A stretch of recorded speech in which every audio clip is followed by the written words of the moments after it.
anyone who wrote about the British Empire, from the moment that it was happening, knew that there was a lot of violence, right? They knew that when the Indian Mutiny happened and the British re-established their authority, that there were reprisals and they fired people out of cannons and all of that kind of thing. But for a long time, when people told that story, they sort of said, well, obviously the reprisals and very terrible things happened and there was a lot of savagery and blah, blah, blah, blah.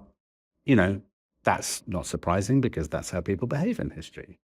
But I think what changed was the tone with which people describe those events. So suddenly, instead of saying, you know, the grim things happen in history, history is often very dark, so be it, there was a lot of suddenly then a weeping and wailing and gnashing of teeth, and this is terrible, how could this have happened? We should tear down the plaques to these people, almost as though people were indignant and affronted and surprised that something so terrible could have happened in history. Whereas when I approach history, think, of course people behave selfishly, greedily, sadistically, because that's in us. We would be no different.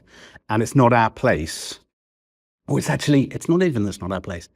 It's a bit boring to say, oh gosh, well, I'm so terribly moral and these people are so immoral and they're in the gutter compared with me. So obviously I think that's a really foolish way to think about human nature.